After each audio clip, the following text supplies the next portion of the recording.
नमस्कार मंडळी, मी संजय पवार. आपण पाहत आहात दिव्य ऊर्जा ज्योतिष प्रबोधन.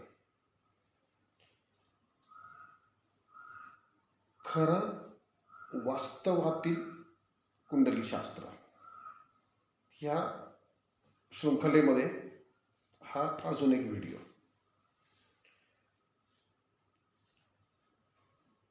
दुसऱ्या का तिसऱ्या व्हिडिओमध्ये, ह्या शृंखलेतल्या दुसऱ्या तिसऱ्या व्हिडिओमध्ये मी कुंडलीला चालू असलेल्या महादशेनुसार फलित कशी बघतात हे सांगितलं होतं. त्या फलिताचा तुमच्या कुंडलीनुसार कसा शुभ अशुभतेचं म्हणजे तुलनात्मक विचार करायचा, त्या फलिताचा शुभ अशुभ म्हणून कसा विचार करायचा, ह्याचे पण काही तुम्हाला मुद्दे त्या व्हिडिओमध्ये दिले होते.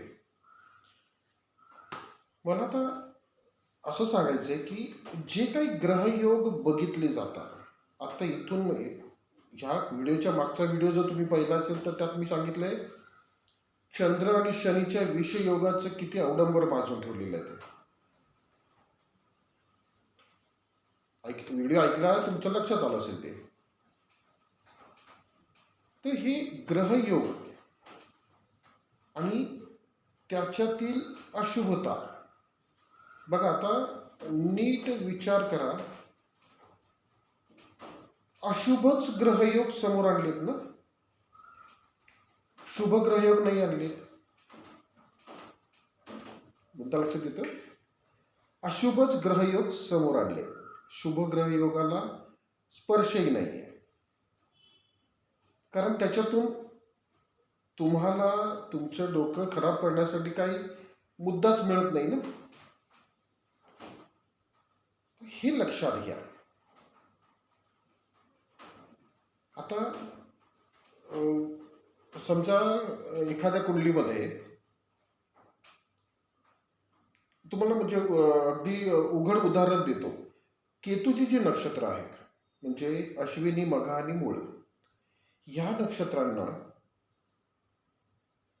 चंद्र आणि राहू हे शुभ ठरतात. म्हणजे चंद्र म्हणजे त्या कुंडलीचे जे जन्म नक्षत्र गोचर आहे, म्हणजे केतूची जन्म नक्षत्राचं जे नक्षत्र गोचर आहे, त्या नक्षत्र गोचरीत चंद्र हा शुभ क्षेमकारी ठरतो आणि राहू हा शुभ साधक ठरतो. मग या सगळ्या जातकांना, ह्या ज्यांची जन्म नक्षत्र केतूची आहेत, त्यांना चंद्र आणि राहूची जी ग्रहण योग म्हणून जी बोंबाबोंब केली जाते ती कशी ठरेल? अर्थात इथे देखील ग्रहण योग हा चंद्राच्या गतीप्रमाणे फक्त 2.5 दिवसाचा असतो. ग्रहण योग 2.5 दिवसाचा. पण त्या 2.5 दिवसात देखील ह्या जातकांना किंवा ज्यांची जन्म नक्षत्र केतूची आहेत त्यांना देखील ते 2.5 दिवस शुभ साधक ठरणारे असतात की नाही? कदाचित हो, कदाचित नाही. हो का? त्याच वेळेस जर राहू त्या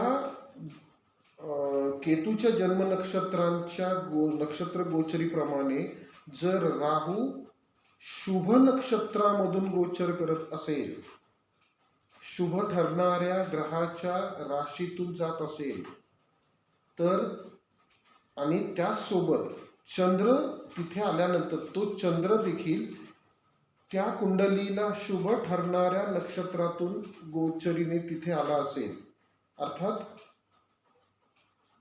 राहू त्या स्थानामध्ये आहे, त्या स्थानातील त्या राशीतील जे नक्षत्र आहेत ते जर दोघांना शुभ ठरणारे असेल आणि ती राशी स्वामी देखील शुभ ठरणारे असेल तर ते 2.5 दिवसात त्या व्यक्तीला 100% शुभता लाभणार आहे की नाही, किंवा त्या कालावधीमध्ये त्यांनी जे काही कार्य नियोजन केलेलं आहे, काम नियोजित केलेलं आहे, प्लॅन केलेलं आहे, ते सक्सेस होणारच ना.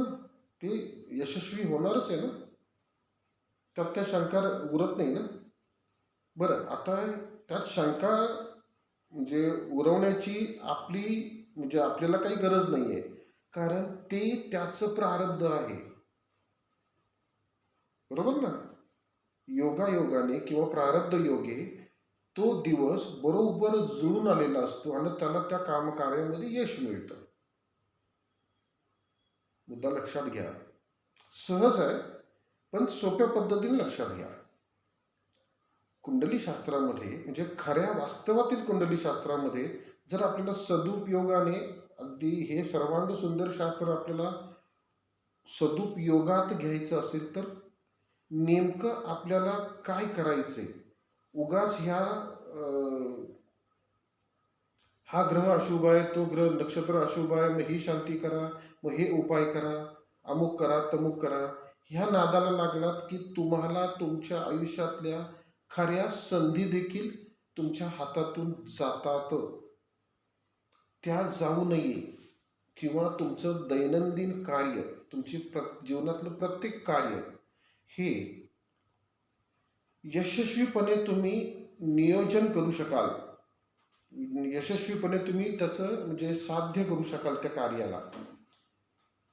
ह्यासाठी तुम्हाला म्हणजे जागृत राहायचंय आणि ती जागृतता तुम्हाला तुमचं जन्म नक्षत्र गोचर देत आहे. तुम्हाला फक्त ते काळजीपूर्वक समजून घ्यायचंय. मुद्दा लक्षात येतोय. जन्म नक्षत्र गोचर ही खऱ्या कुंडली शास्त्रातली एक मर्म आहे, दी हार्ट आहे त्याचं. ते खरं वास्तवातील कुंडली शास्त्र म्हणजे काय. आज आत्ता ताबडतोब ज्या घटना घडतायत त्या घटनांचं मूळ कारण काय आहे, तर आत्ताची वर्तमानातली अवकाशात असलेली ग्रह गोचर स्थिती. आणि त्या ग्रह गोचर स्थितीमधले तुम्हाला तुमच्या जन्म नक्षत्र गोचरीने शुभतादायक ठरणारे जे काही ग्रहयोग निर्माण झाले आहेत किंवा होणार आहेत, ती वेळ तुम्ही साधू शकता की नाही. किंवा एखाद अडचणीचा प्रसंग आला असेल तर त्याचा बाऊ न करता त्याच पद्धतीचे प्रसंग पुन्हा येऊ नये म्हणून त्या प्रसंगातील नेमकी अडचण लक्षात घ्यायची असेल तर तुम्हाला तुमची जन्म नक्षत्र गोचर मदत करते, मार्गदर्शन करते. मुद्दा लक्षात घ्या. सहज सोपा आहे मंडळी, सहज सोपा आहे. पण आजपर्यंत हे जे कुंडली शास्त्र ज्यांच्या ताब्यात ज्यांनी ठेवलं होतं, स्पष्ट बोलायचं म्हटलं, जे कर्मकांडी समूह आहे त्यांनी पंचांग त्यांच्याकडेच असायचं ना.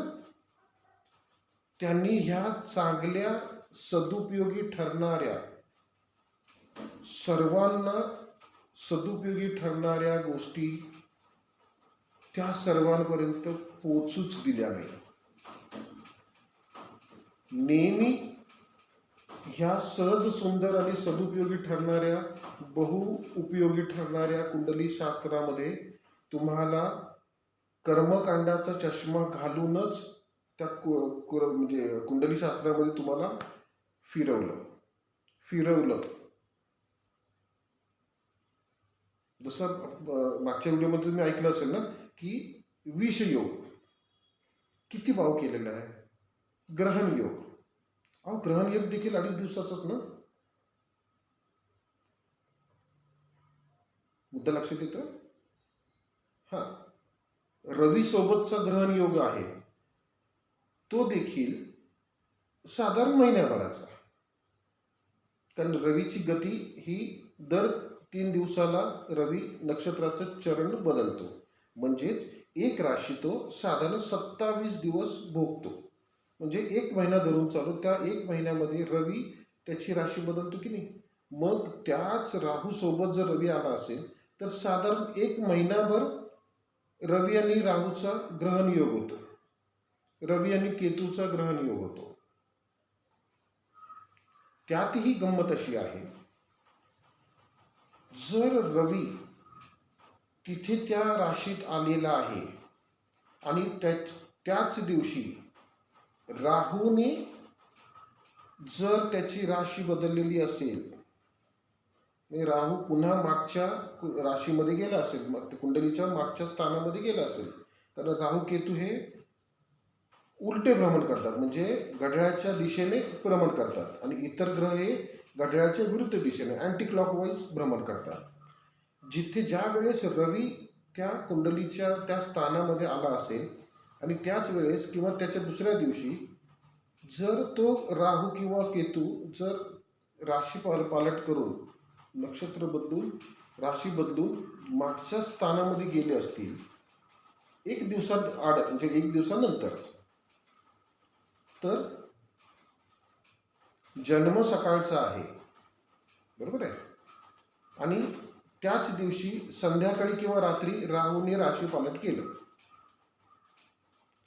तर तो राहू आणि रवीचा ग्रहण योग हा किती तासाचा असेल हो? हे का सांगतोय? कारण हेच आहे खरं वास्तवातलं कुंडली शास्त्र. कारण बघा, हे वास्तव तुम्ही लक्षात नाही घेतलं म्हणून तुमच्या डोक्यामध्ये आयुष्यभरासाठी रवी आणि राहूचा ग्रहण योग पेरला की नाही.